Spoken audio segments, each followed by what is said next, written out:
The WNBA is crashing, and the only name that can pull it back from the cliff is Caitlin Clark. Her injury sent shockwaves through the league, not just because she's a star, but because the moment she left the floor, half the audience followed her out the door. That's not an exaggeration. It's a hard truth. Ratings dropped 50%. Ticket prices fell. The Commissioner's Cup is being advertised using her name and face, and she's not even cleared to play. Now, rumors are flying that Clark could return as early as Tuesday, and suddenly, the narrative flips. This isn't just about one player suiting up. It's about the WNBA trying to recover its heartbeat. But here's the catch. Clark doesn't just play basketball. She carries the league's expectations, corporate pressure, and fan obsession every time she laces up. And the real question? If Caitlin Clark returns now, are we witnessing a miracle recovery? Or a desperate move to save a league that can't survive without her? Let's break this all down. Better when she is on the court. The WNBA ratings across the league dropped by over 50% when Caitlin Clark was out with injury, and this is obviously such a... This clip reveals the WNBA's most uncomfortable truth. Without Caitlin Clark, interest collapses. We're talking about a league that's finally been riding a wave of momentum-packed arenas, social media buzz, national broadcast slots, all of it tied, whether fairly or not, to one rookie. And yet, the moment Clark stepped off the floor, over half the viewers walked away too. That's not just a blip. That's a full-on dependency crisis. For years, the WNBA has fought for legitimacy through team excellence, legacy players, and rising stars. But none of it moved the needle quite like Caitlin Clark. Her absence exposes a brittle foundation. If one player can cause a 50% viewership drop, what does that say about the league's depth of storytelling, star building, or market reach? It's like discovering your house is held up by one beam, and that beam just cracked. The scary part? This isn't even about playoff contention or championships. This is about survival and leverage. The league is heading into CBA talks with players, negotiating salaries, travel, benefits, all on the back of supposed growth. But if Clark's injury already sank half the ratings, what happens in the room when TV execs bring those numbers to the table? The risk is that her absence doesn't just hurt Indiana. It could kneecap the entire league's negotiating power. So yes, her return is important, not just to the Fever, not just to fans, but to the survival of an entire business model. That's why every eye is on Tuesday. Is that with no timetable for recovery, is that it's going to be a worse injury. The likelihood is that she's not going to play in the Commissioner's Cup. The likelihood is that she's probably not going to play in the All-Star game. The Indiana Fever are desperate. So is the league. But there's a difference between smart urgency and reckless risk. And if the reports are true, Caitlin Clark is once again caught in the middle. Let's be blunt. The woman has suffered multiple leg injuries in just a handful of weeks. A quad strain, a groin strain, and possibly overcompensation from bulking too fast in the offseason. And yet, somehow, the conversation has already shifted to, when is she coming back? This is where short-term pressure meets long-term danger. If Clark rushes her return, if she's pushed to suit up for the Commissioner's Cup or All-Star Weekend, the league might see a brief spike in ticket sales and ratings. But if that decision ends in a serious knee injury, a torn ligament, or months of rehab, you could be looking at the single most catastrophic moment in WNBA history. What's more alarming is that her return isn't being evaluated just medically. It's being politicized, commercialized. Fans want her back. Sponsors want her back. The league needs her back. But does her body agree? That's the only question that should matter. And yet, she's already being marketed for a game she may not play. Already being placed at the center of a media cycle before a doctor has cleared her for a layup. If this groin issue is lingering, as experts have suggested, and if it's connected to prior injuries, then every second rushed is a second closer to catastrophe. This isn't just about saving a game, it's about not ruining a career. Because one more misstep, one more minor tweak, could take her off the court for good. That's not a risk worth taking, no matter how high the ratings go. You still have time, because obviously there are still tickets left. There are still tickets left.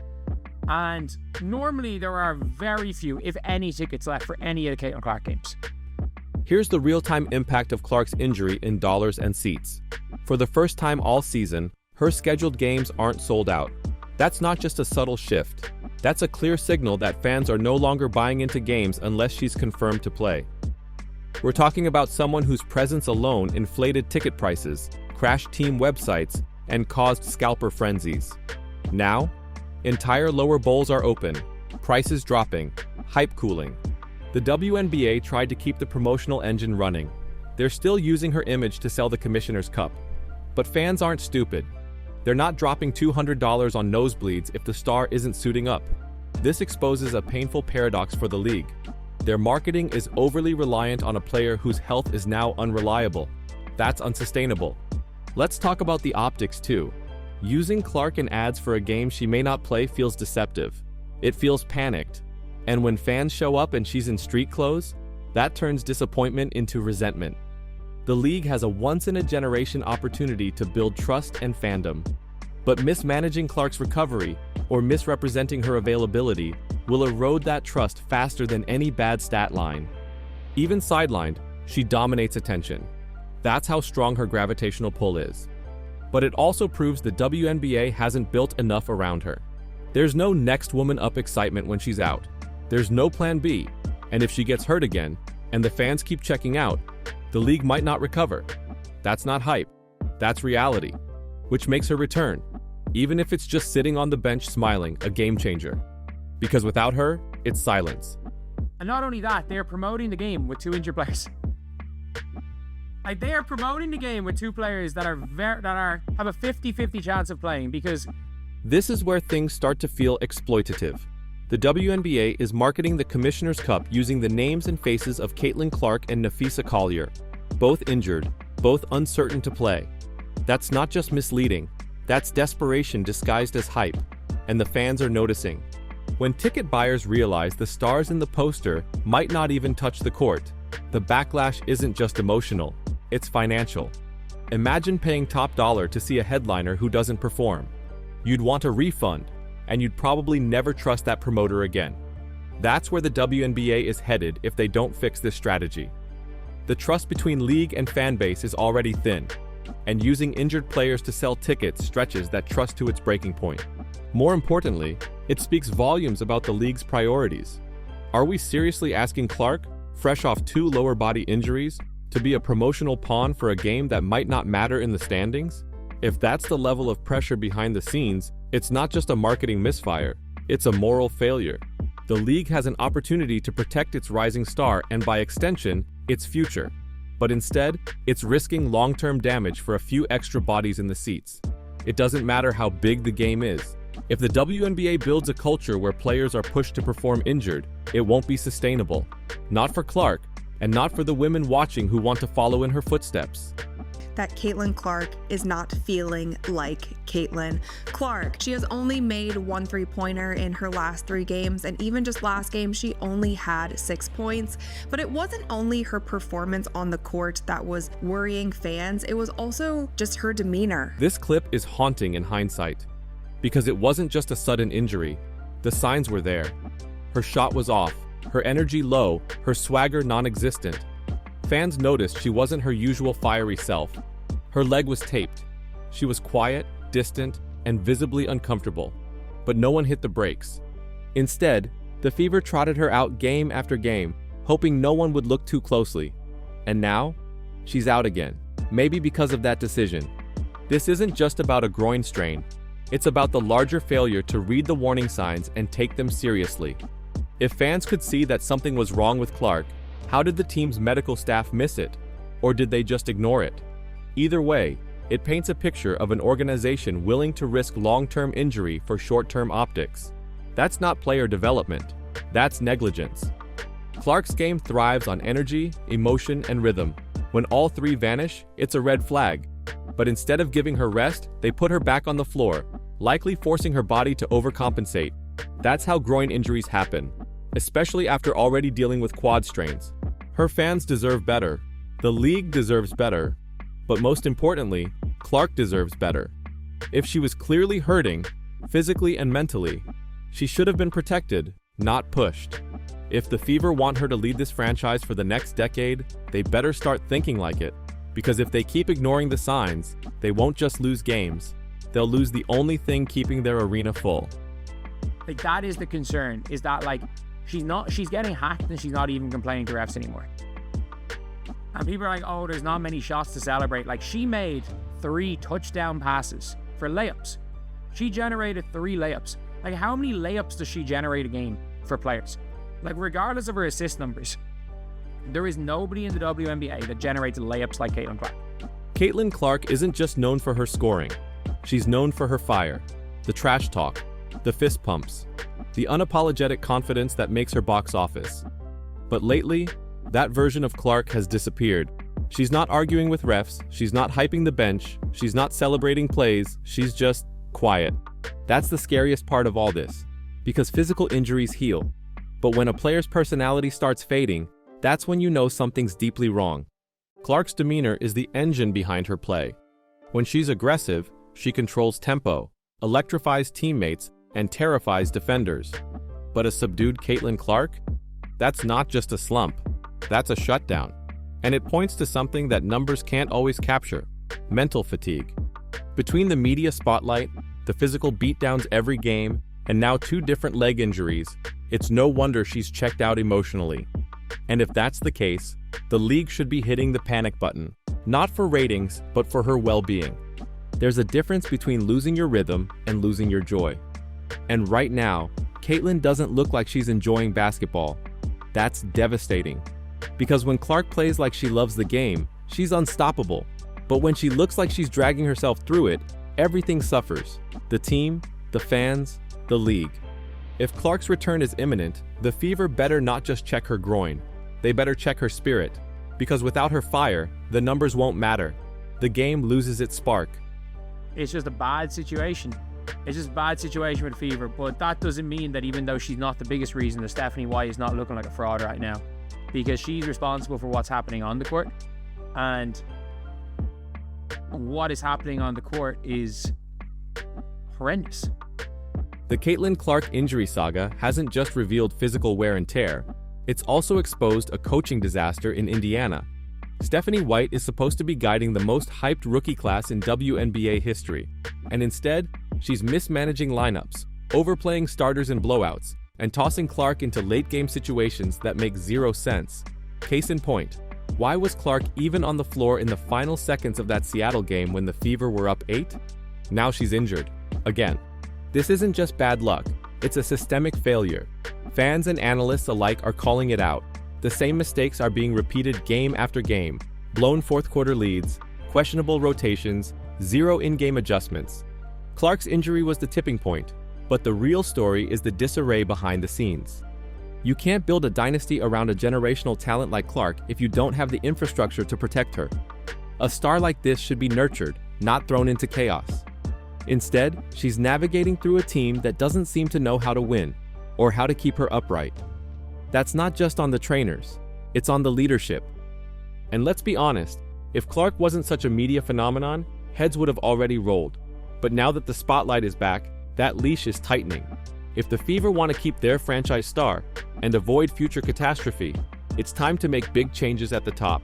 Because a player like Clark won't stay silent forever. And if the system keeps breaking her down, don't be surprised when she eventually speaks up. To see Caitlin trying to force her way to play this game, and rather than trying to get fully healthy. I really don't know. I don't know if that's the most beneficial thing for the league, is Caitlin Clark trying to force her way. Because at the end of the day, like, Caitlin Clark being healthy long term is better for the league than anything else. And there's something twisted about the way people are talking about Clark's return. Not in terms of strategy or matchups, but as if her presence is some kind of band-aid for the league's deeper wounds. And that's dangerous. The narrative isn't, is Clark ready? It's, will she suit up and save the show?